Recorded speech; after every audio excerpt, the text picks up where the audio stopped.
Good evening, everybody. Welcome. We are so ecstatic to have you here and attending our second Bright Heart Invitational Reflection on 100 Years, Women, Voting, and Rights. Bright Heart is a civically inspired and motivated community. We come together in search of elevation and harmony, universal truth and engagement. We create spaces for conversations, disagreements, understanding, relief, and growth. We believe in our democracy, and we believe in the power of the human spirit. We believe it shines through us and each of you. So tonight, we're all coming together and are joined by 5 phenomenal women who model integrity, creativity, entrepreneurship, vision, and a deep respect for our history, its great accomplishments, and its heart-wrenching lessons. Joining us tonight, we have Jeannie Nelson, community leader, attorney, and advocate, and the co-founder of the Votes for Women from the Nashville Public Library, followed by Madison, spoken word artist and a recipient of the 2013 Fellowship of Southern Writers Spoken Word Award. Minton Sparks, professor and performance artist and founder of the Nashville Writing and Performance Institute. Dovey Thomason, international spoken word artist, the Wordcraft Circle of Native Writers Traditional Storyteller of the Year. Rounding out with Casey Jones, musical artist and 1/3 of the powerhouse musical R&B trio, the Shandellas. I ask you tonight to, for the next 45 minutes during the first half of this program, don't chat in the chat bar. Don't look away from the screen. Take this as a piece of 45-minute theater. These women have taken their time and they've prepared things for you. So just sit back. After they've finished, there will be time for you to chat and ask your questions, and we will put all that in.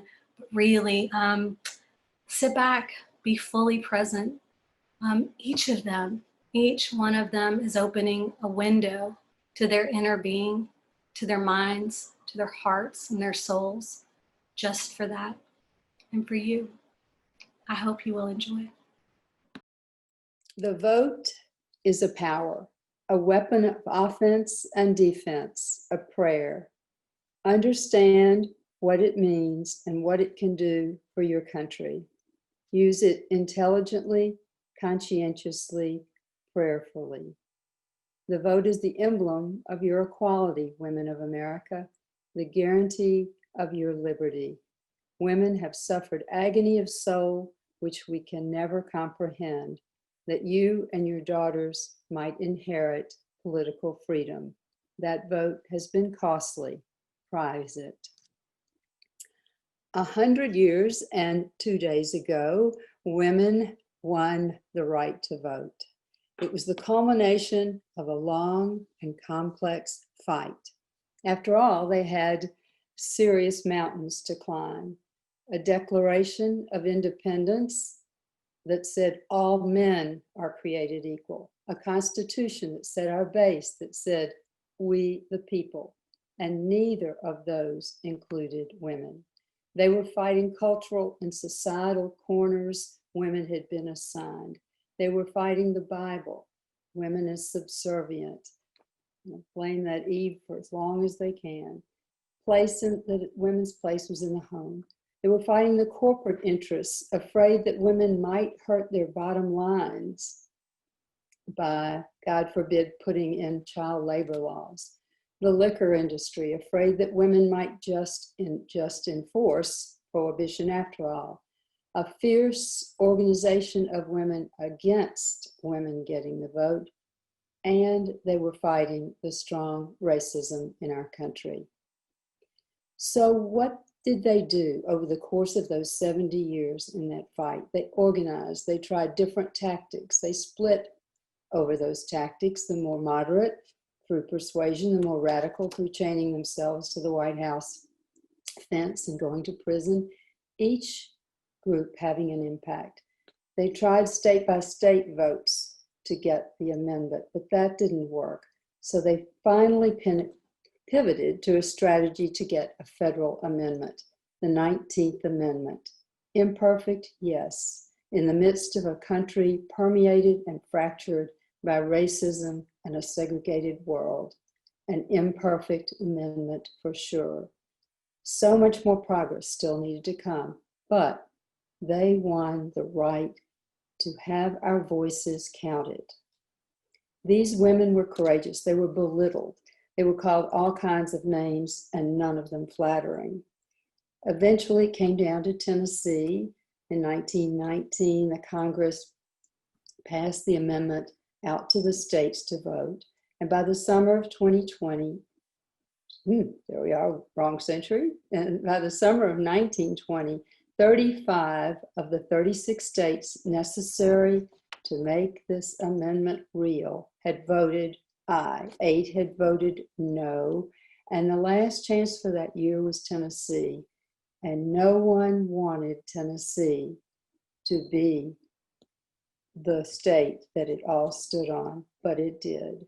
And the suffrages and antis converged from all over the country into Nashville. Our Senate voted yes, our House came to a tie, and the now famous Harry Byrne, the youngest in our House, changed to a yes to the yellow rose and voted yes to ratify.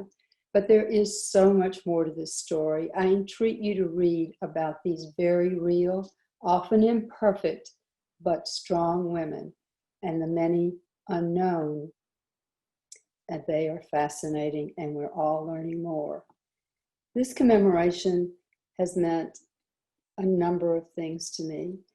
First of all, of course, a chance to reflect on my life and the intersections with many of the challenges that the women in 1920 and the women before that and since have had. It's given me a chance because I've worked on a project that I thought was, in my naive way, was to be a celebration. And then early on, I had tutors at the wonderful downtown library who said no, and taught me how deeply the 19th Amendment was not something for our Black sisters and friends. So to live through learning all of that history, to live through and experience putting the story together for a permanent exhibition in our library where young people would come and older people, and really people of all generations, men and women, and learn by seeing that history, seeing faces of the building out of leadership in our community.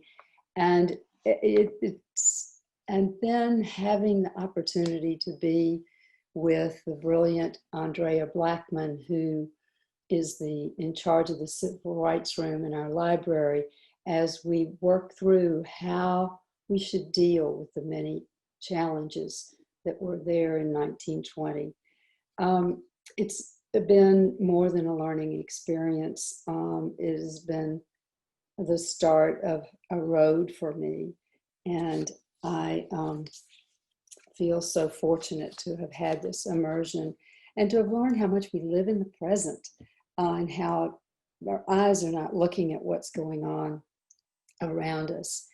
For me, I've thought a lot about the years that are involved in this. I mean, it took 150 years after our country was founded for women to get the right to vote. I mean, it sounds like such a simple sentence, but it strikes me every day as just unreal. And that it's only been 100 years since they've been able to vote. My mother was born 3 months after August 18th, 1920. And, I honestly believe we should get a voting card along with our birth certificate. It was 27 years after I was born, only 27 years after I was born that women got the vote. And I so agree with Kamala Harris. Every time she said, we have got to do the work last night, got to do the work. 19th Amendment. Women were not real for 19. There were 18 amendments in front of us. It's staggering to me, and I think about it all the time. So my life has been, I think, forever the biggest challenges and the most illuminating period of my life, to have been involved literally in this, putting this room together for young people to learn that's a permanent legacy in our city. And it's about the power of women and girls, the power of the vote, and the power of power, and just the ability to use the word power, to live into that word, to know it, to feel it, and to have a place where I can be confident that many, many young people, because that's who's going to make the difference, will come together to learn from kindergartners on up and have those hard conversations as we all move towards what, God knows, I hope it won't take another 100 years to make a better, towards a more perfect union. Hey y'all, I'm Amy Matheson.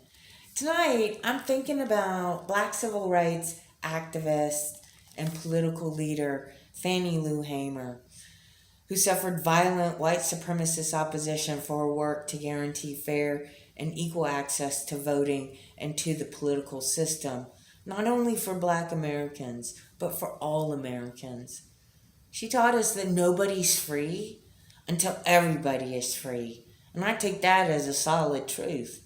For me, freedom is indivisible and should never be conditioned upon false notions of supremacy in which some perceive themselves to be more worthy than others. All humans are equal in worth and value, of course. And true freedom isn't merely material comfort or upward mobility. Probably my favorite quote from Hamer is this one: "When I liberate myself, I liberate others. If you don't speak out, ain't nobody gonna speak out for you." That was Hamer. When I think about truly engaging in the long, ongoing historical struggle to make voting safe, accessible, and a guaranteed right for all Americans, I honor the legacy of Fannie Lou Hamer and the countless Black women and other women of color, as well as the white women who stood by them. Women whose dreams of freedom, justice, and of peace always included everyone. I've spent a lifetime trying to liberate myself and others. I've learned that when I speak and act from an honest and heart-centered place, then I gain the transformative power to begin to change my life and my world for the better. In this way, I hope to contribute to creating a world where freedom, justice, and peace is available to everybody. I'll leave you with this piece. It's called Requiem for the Brokenhearted.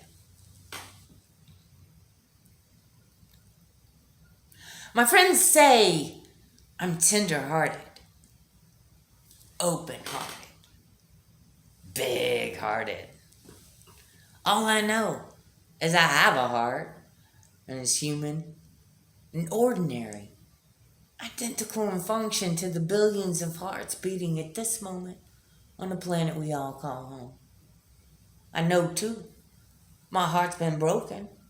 Broken by abandonment. Broken by the racist slurs of my childhood. Broken by my grandfather's hands on my child body. Where does a queer colored girl go to grieve? I can tell you. She grieves in basement apartments and dance clubs. She grieves in backyards and kitchens and coffee houses. She opens her mouth and grieves out loud on stage in front of folks who don't even know her. I've been cutting my teeth on despair my whole life. but my heart just keeps beating, whether I want it to or not. Who am I at this historical moment? I'm a human with a heart that beats the word alive in my chest. I'm an open mouth come to tell you because I know living is worth it. Living is worth another blue sky day in June when thousands of fireflies come out at night, each of their flickering lights saying, I'm here. So if you're brokenhearted, I can tell you this much. There is love with your name on it. And joy is always hovering at the wings of your life. All you gotta do is put your hand to your chest and feel the beat of a heart singly devoted to your living.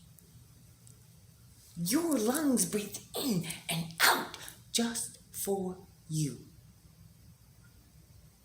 And if that ain't love, what I know for sure is I'm here now, and you are here now.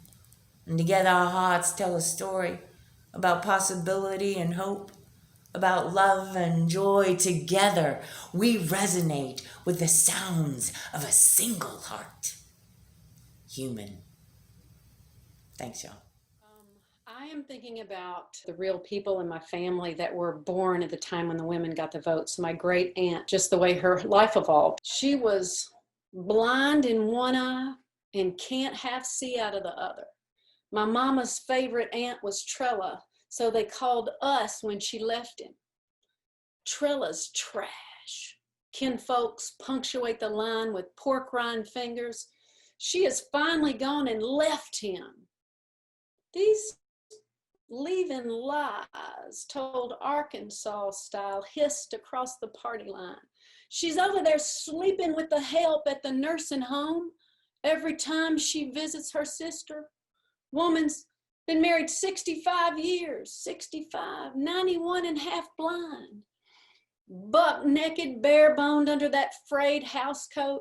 She tripped over it as she sprawled into the back seat of the cab, hauling a handful of wild daisies clear across Little Rock.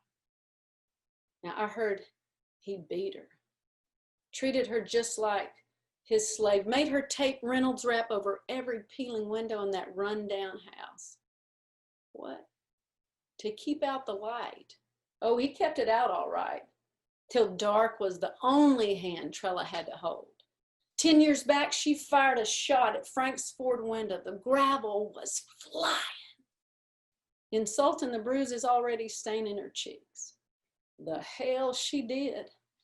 That rifle kicked. She sang Amazing Grace. Into the smoke she casually blew off the barrel of the gun. 'Cause she won for a minute. Like that night, he was rattling the door saying, do you want some more, Trella? Do you want some more? Sure I do, Frank. I always did. Let me give a little poem, hopefully in comfort as well. It's from Linda Hogan, Chickasaw poet and storyteller. It's just a piece from a long thing called Dwellings. Walking, I am listening to a deeper way. Suddenly, all my ancestors are behind me. Be still, they say. You are the result of the love of thousands. Tonight, we honor and remember those ancestors. And this isolation that we're in lately has had me thinking of the hard truth that I too will one day be one of those ancestors. So I thought it was a good idea to ask my daughter, who will soon be 30, what she thought I should share tonight. She's my favorite consultant from the future. She paused just long enough to catch a good breath and said, 2 questions. Are you going to be truthful in what you say? Of course you are. So, another breath. Are you going to tell them you never registered to vote until 2016? Wanting to be a good ancestor, I told her I would. It was 2016. I finally registered and I voted for reasons too complicated to get into tonight, but maybe not what you might be assuming. Why did I wait so long? Of course, there's a backstory to that. My father's mother, my beloved grandmother, was Apache and born in the late 1880s, near the time of the last Apache battles with the United States. And she wasn't born a citizen, but maybe became one conditionally by marrying a white man, a Scott traveler, and leaving her homelands and moving to Texas. My father was born in March of 1924, and he wasn't born a citizen either. Citizen was an unsolicited and government-imposed status Indian people received, but not until June of 1924.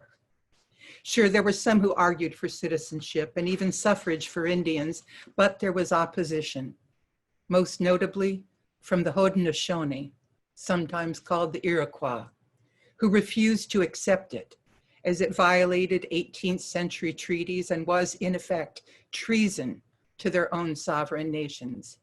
They'd been through this before with the Dutch and the English and the French. Now, I'm not going to get into all that history or dates because I can't remember them, and I'm a storyteller, not a historian, and a storyteller who just has 8 minutes. My dad was just a baby when all of that happened, and it wasn't retroactive, but still he went on to serve in the Air Force in World War II, and maybe he earned citizenship as a reward for his service. As a post-war parent, he sent us off to school with a solemn promise that we were not to recite the Pledge of Allegiance. The pledge had just been passed into law in 1945. And as I entered first grade, it had been amended to add under God.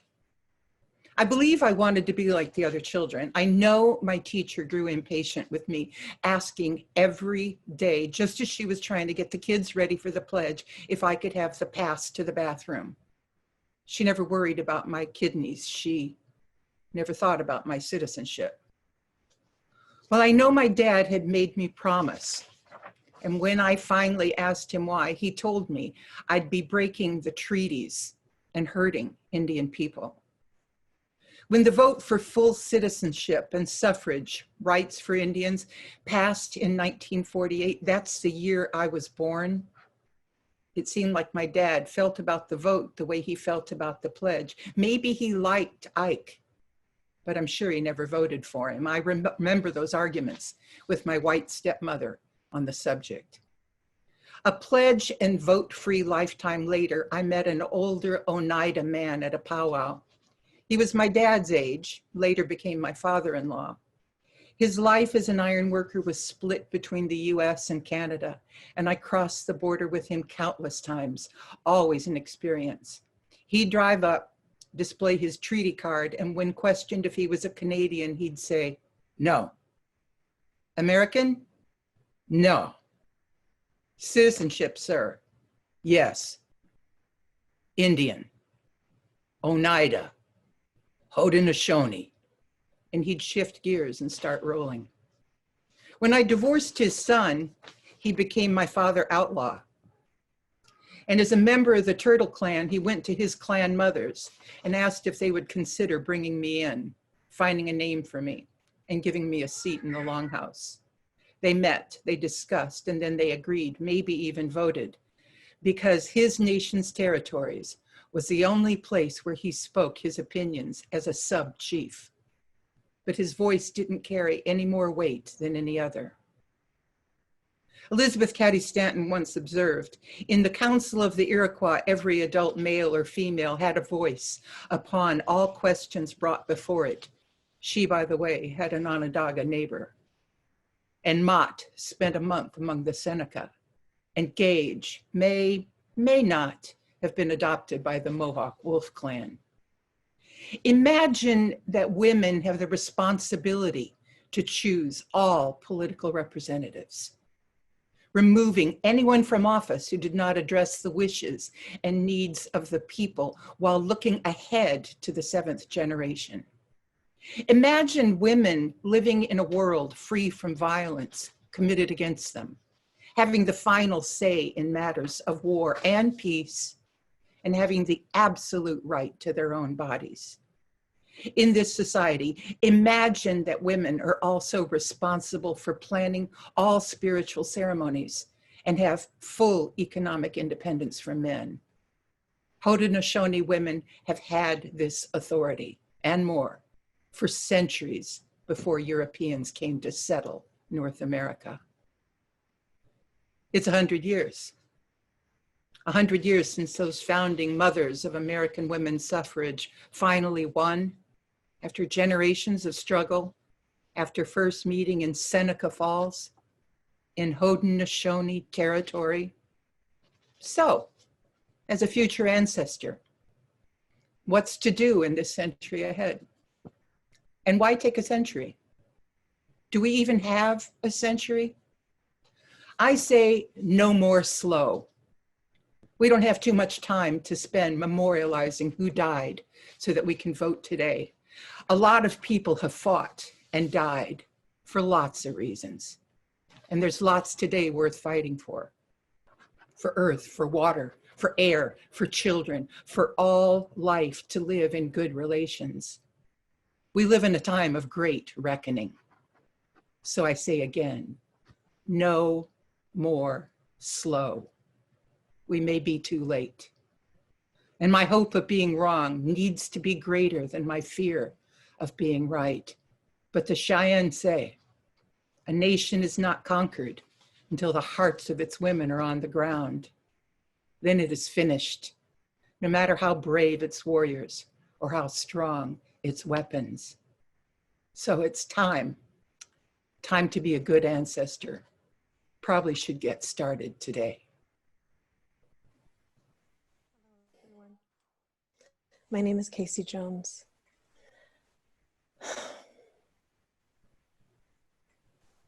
I had two grandmothers. Mary Sue Underdown, born in 1927, who had 4 children, and Flora Jones, born in 1924, who had 5 children. Both of them came of age in Arizona, but both of them could not vote. Only Mary Sue could. So this week, while we celebrate this beautiful accomplishment that so many lives and spirits and bodies fought for, I just hope to honor both of them with what I share tonight.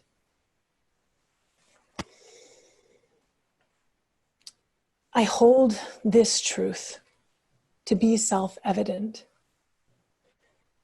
If work is joy, then the tears of Black women are divine exaltations. The sweat of Black women, holy water.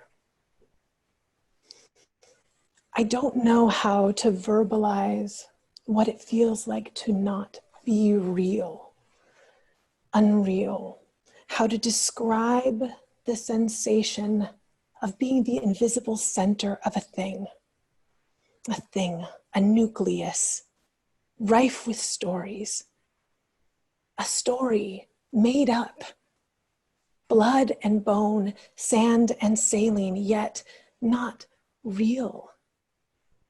It is acute being imaginary. To imagine yourself welcome, to imagine yourself a part of, to imagine yourself 100 years ago, 2 days ago, standing in line with your sisters, knowing that you are real, a woman, a citizen, without question, without semantics. Imagine, because 100 years ago, wearing white, they stood in line, bleary-eyed and trembling, always alive, but finally living, acknowledged, real.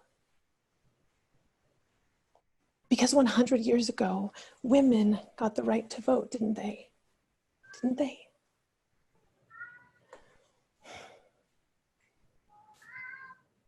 But if that is true, and that is what we call truth, if that is true, and that is what I wish so badly were true, I would say we.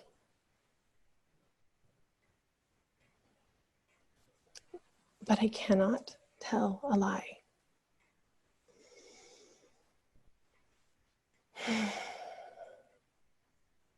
It is acute.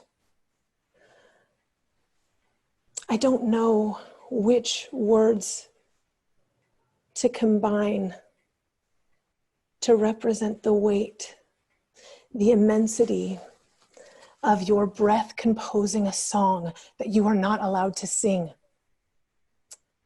but are so proud to have written.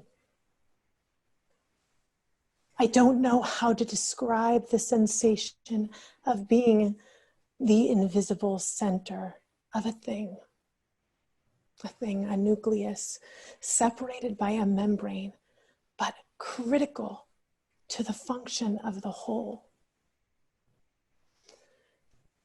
We have defined women by some women for so long.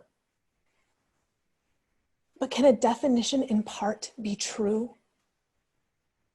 And can a half-truth adequately honor the totality of an experience, the work?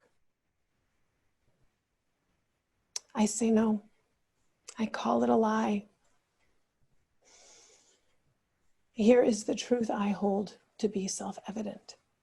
If work is joy, and surely work is joy, then the tears of Black women are divine exaltations. The sweat of Black women, holy water. And I await